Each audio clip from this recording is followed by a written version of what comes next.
Shalom, and welcome to V'ahavta Yisrael, a Hebrew phrase which means, you shall love Israel. We hope you'll stay with us for the next 30 minutes as our teacher, Dr. Baruch, shares his expository teaching from the Bible. Dr. Baruch is the senior lecturer at the Zera Avraham Institute based in Israel.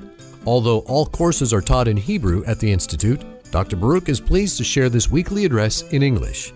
To find out more about our work in Israel, please visit us on the web at LoveIsrael.org. That's one word, LoveIsrael.org. Now, here's Baruch with today's lesson.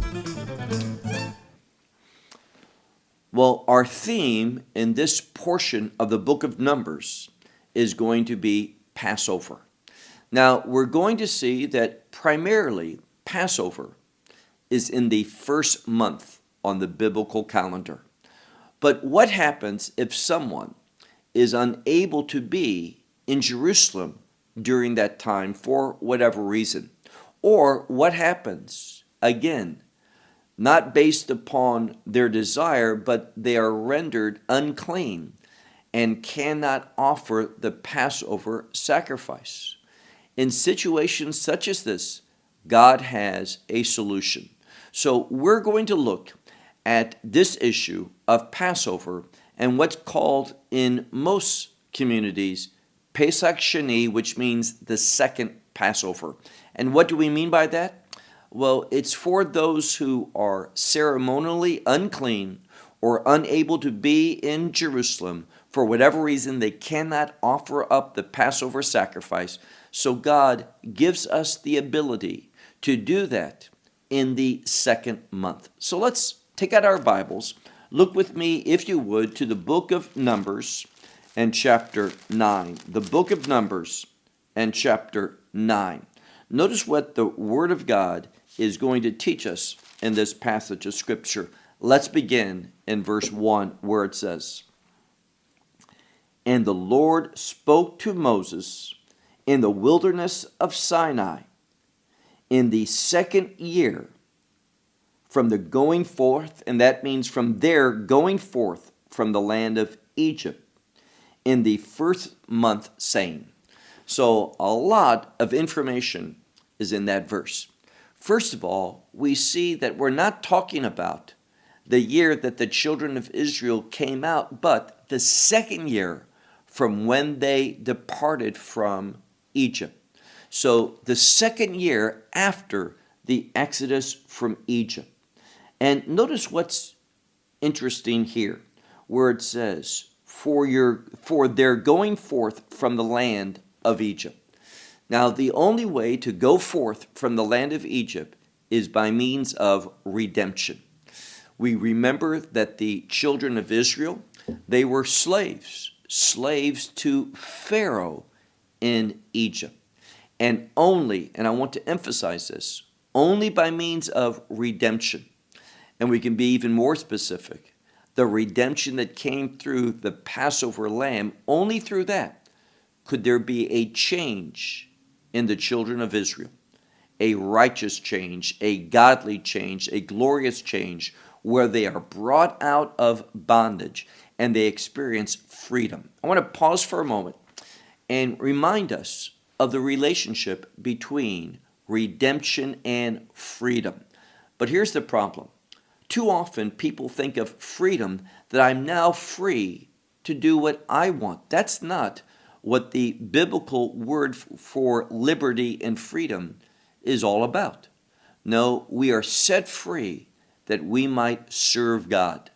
This freedom from the bondage and the authority of sin by the blood of the Lamb allows us now to become that new creation whereby we can be servants of the living God. So all of this is coming to us within a context of redemption. I want us to look at the conclusion of verse 1 where it says, "in the first month, saying." So we have that the children of Israel, exactly 1 year after celebrating the Passover in Egypt, they have come out, and it's the 1-year anniversary of that Passover experience. Let's now move to verse 2 where it says, "The children of Israel did the Passover in its appointed time. Now, I think this is an important message about doing something in its appointed time. What does that speak to? It speaks to them recognizing God's authority. One of the wisest things that you can do as a disciple of Messiah is to demonstrate that you're under his authority. That what he commands and when he commands for it to be done, we do it. It speaks of submissiveness. And when we humble ourselves and submit to the instructions of the Lord, it's honoring God. And not only that, it brings us into his presence. So all of this comes to us within a redemptive context because of Passover.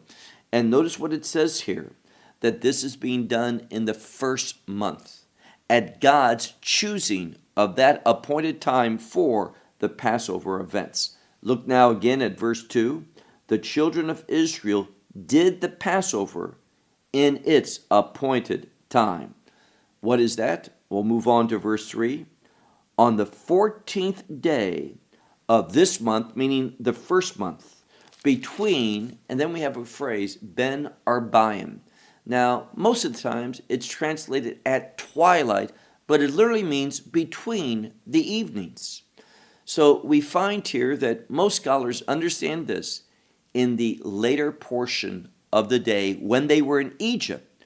They sacrifice that Passover lamb towards the end of the day. And they prepared it. Remember, they had to remove the blood and deal with the blood. That was a huge part of Passover, the blood. But they also needed not just to kill the lamb and deal with its blood, but they had to roast the lamb in the proper way. All of this is found through the instructions that we read about in Exodus chapter 12. And now we're going to see, keep reading in our passage, where it says here that the children of Israel did the Passover in the 14th day of this month, the first month, between the evenings or at twilight. They did it in its appointed time. And then notice, according to all his statutes and according to all his judgments, they did it. And the it is Passover. Now, when we look at it in the original language, we see that this phrase for it is emphasized. And the it is Passover.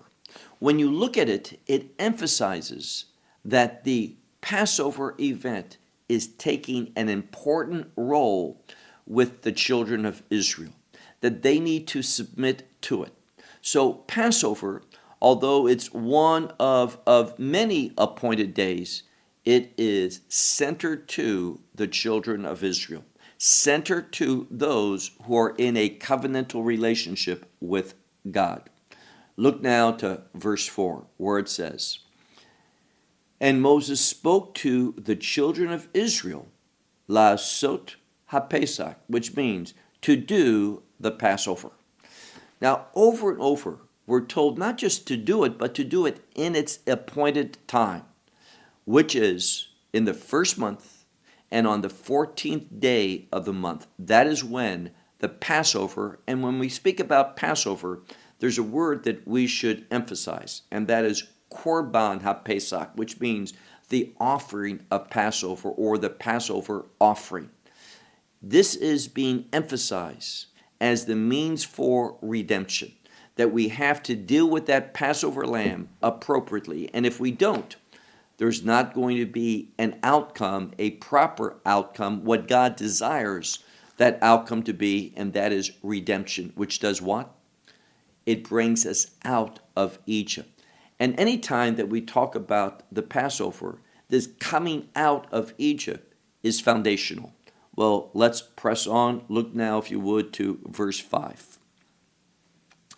They did the Passover in the first, meaning in the first month, on the 14th day of the month, between the Erev, meaning between the at twilight, in the wilderness of Sinai, according to all which the Lord commanded Moses. Thus the children of Israel did. Now, this is also pointing out submissiveness. Why? Because they did all according to what the Lord commanded Moses. So they recognized Moses' leadership, that Moses was the vessel that God used in order for them to receive this instruction on keeping the Passover. But here's what's important.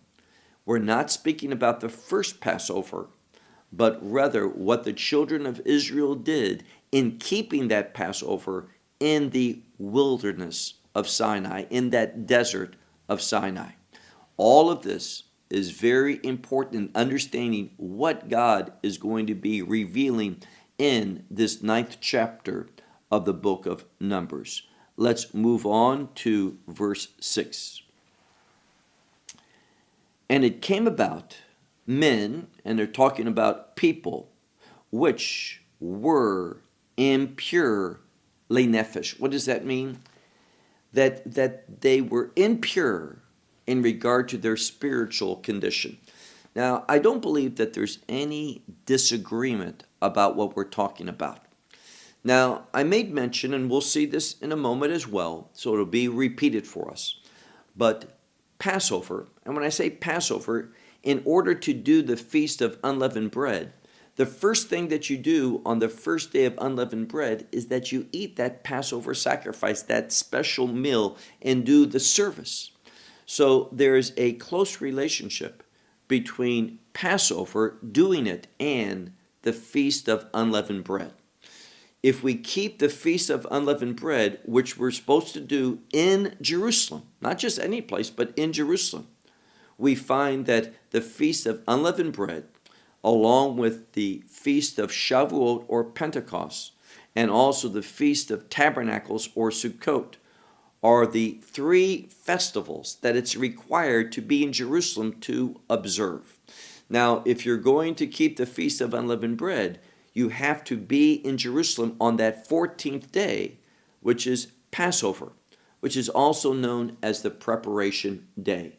So one is required, meaning the Passover instructions are required in order to observe the Feast of Unleavened Bread. But look at this text again. We're talking about verse 6 where it says, and it came about men that were impure of the soul, of that nephesh, of their state of being. And why is that? Well, we have nephesh Adam. The soul of an individual was impure. And again, most scholars see this as an outcome of being around a dead person. Now, someone might die, and you just be in that area, and that death renders you impure. This is what we're talking about here in this 6th verse. And it says, what happens? Look again at verse 6. It came about men that were impure of the soul of a man, meaning because they encountered death, and they were not able to do the Passover on that day. What did they do? Keep reading in the middle of verse 6. They approached before Moses and before Aaron on that day.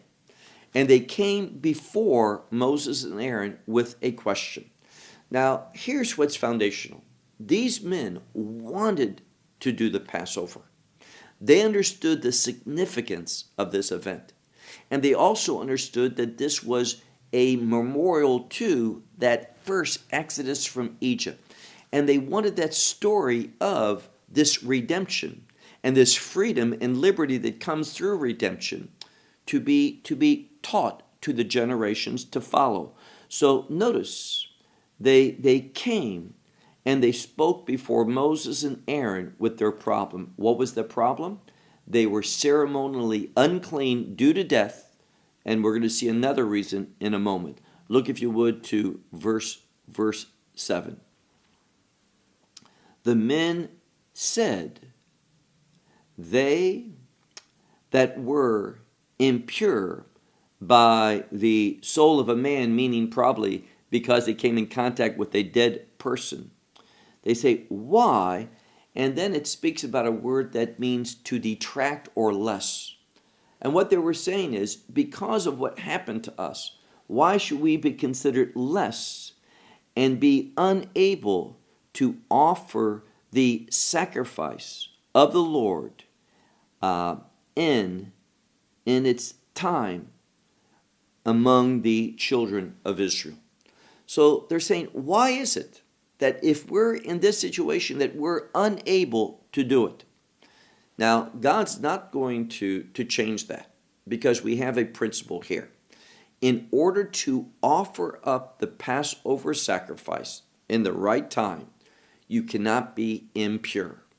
And there are a variety of things that can make you impure, but here, speaking about a specific one, if you come into contact with a dead body.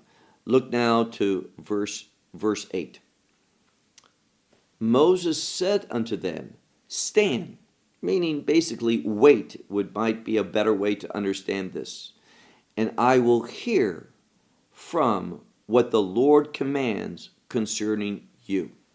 So Moses took this question to them. They want to know, yes, if we are ceremonial unclean, I understand we cannot do the Passover in its time. But they want to know what to be done if this is their situation. Is there any solution? Is there any way to rectify this problem?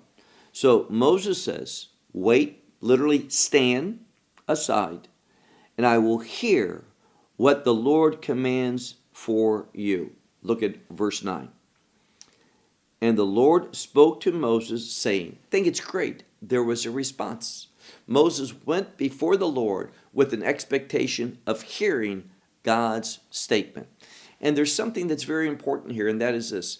Moses has an expectation that God is going to respond, that God is going to have a solution. We'll talk about that in a moment. But look again at verse 9 where it says, the Lord spoke to Moses, saying, speak to the children of Israel, saying, Ish, meaning a man, any man, a man that will be unclean of nephesh, meaning he's unclean because he came in contact with a dead body. But notice, God gives another possible reason for not being able to offer up the Passover sacrifice in its time. It continues, or on a long way for you, or then it says, throughout your generations. Now, this is something he's saying here. The solution I have is not just for this time, but it's for throughout your generations, meaning that this has relevance for all the generations. Now, of course, in order for this to be an issue, there must be a temple in Jerusalem, a place of sacrifice, a serving priesthood. If there's not, then this becomes ceremonial at best. But look again what he says. Verse 10.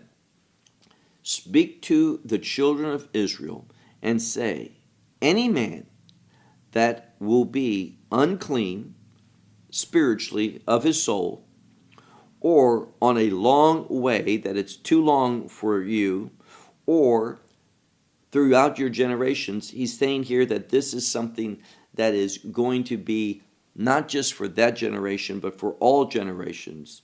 It says, and he will do the Passover to the Lord.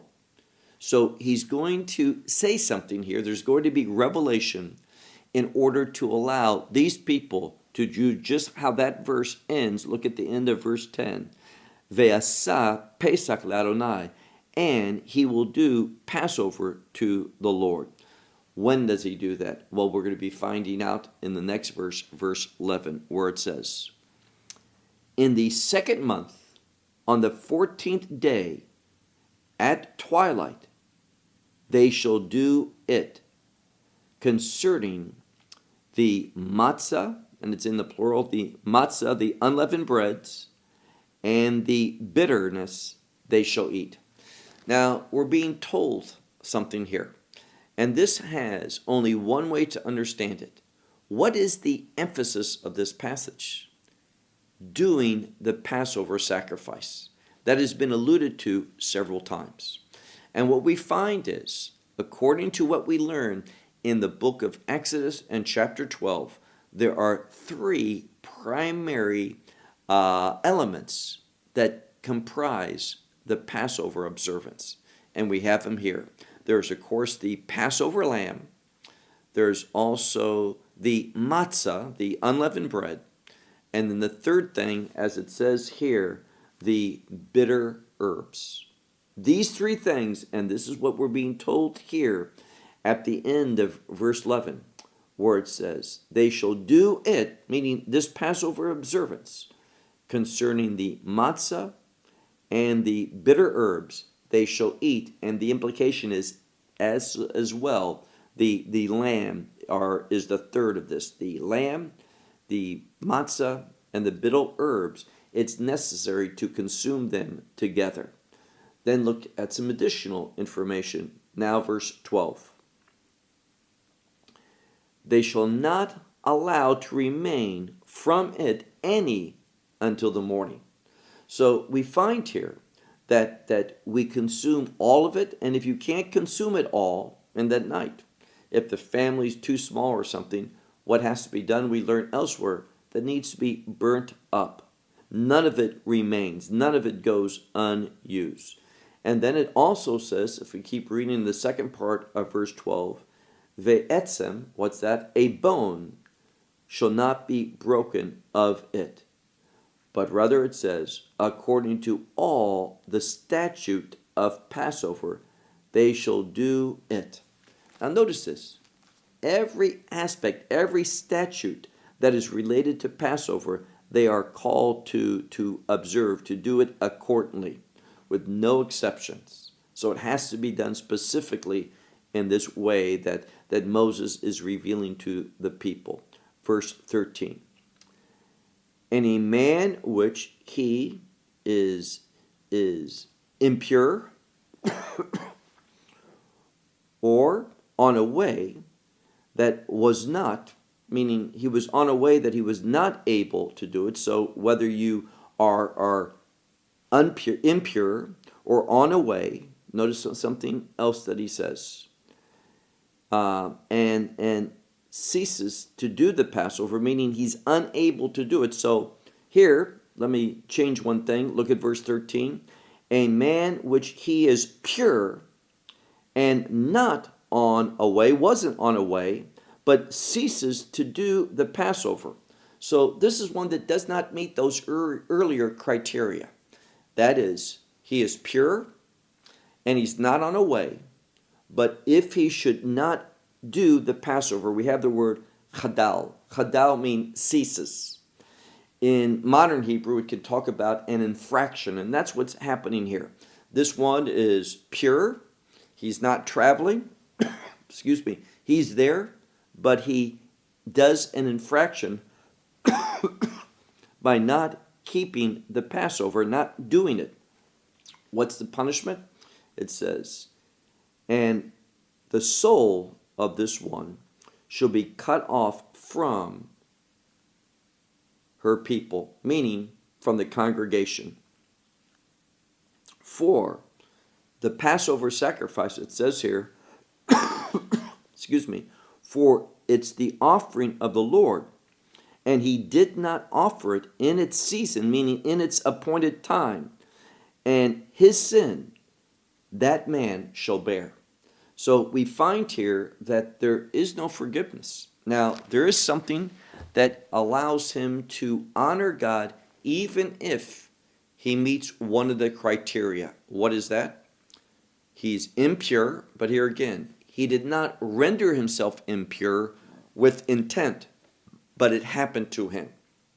He was a victim of some type of impurity that renders him unable to offer up the Passover sacrifice. Or the second thing, that he was on some journey which prohibited him from being there.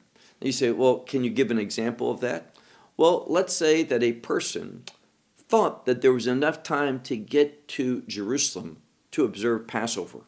but because of bad weather, because of some other thing that was beyond his control and his ability to change, he was detained and he was not able to be there. Under those two circumstances, he's rendered impure without intent. He didn't want to be impure, it just happened to him, or it was out of his control and he wasn't able to make it to Jerusalem on time, although he had the desire to do that. In these situations, what does he do? He does the Passover, but not in its normal time in the first month, on the 14th day of the month at twilight. When does he do it? He does it in the second month, on the 14th day of the month. He offers up that sacrifice. Now, from a biblical standpoint, this is what he does. But he also must partake of the matzah and the lamb and the bitter herbs together. So he does prepare the sacrifice in full, not only to offer it up as a sacrifice, but also to cook it, to prepare it, to roast it. And then he consumes these three things, the lamb, the matzah, and the bitter herbs together. And if he does that on the 14th day of that month, he fulfills and makes up what he was unable to do back in the first month at the proper time to do it. So this is what it's saying. Now let's look at verse 14, our last verse, where it says, and this is important because it tells us that this redemption that God has, and remember, Passover is the festival of redemption. Notice what it says, verse 14. For the stranger who dwells with you. That's literally what it says. For the one who dwells with you. What one? The ger, the stranger. And he shall do the Passover to the Lord according to the statute of Passover and according to its judgment. Thus he shall do the statute, because it's one statute will be for you, meaning for all, for the sojourner, for that stranger, for the non-Jew, and also for, and we have the term Ezrach. Ezrach is a citizen of the land. So it's very important that we see that this Passover event is to be inclusive. And we see the basis of that if we go back to Exodus chapter 12, where we have that instruction, and especially in the next chapter, chapter 13. It tells us such things as this. If you have a slave in your home, that this slave needs to be circumcised so that they too can participate in the Passover. Now, why would that be? Why is circumcision such a big deal? Well, we have to understand what circumcision is about. The message of circumcision is one, the death of the flesh.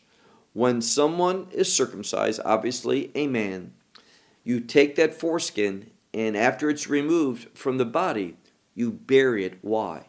That skin is going to die. It represents flesh. It is flesh. So the flesh dies. What do? You bury it. And what it teaches us is a principle, and that is biblical redemption brings about the death of the flesh. So we don't live in sin under its authority, under its bondage, but rather we are free. We come out. That's that Exodus. We are coming out of Egypt, which is synonymous with sin, because Egypt is related to the world and all the things that characterize the world. We find that we come out and we become that new creation through the blood of the Lamb. And again, Passover, when we think of it, two things should come into our mind.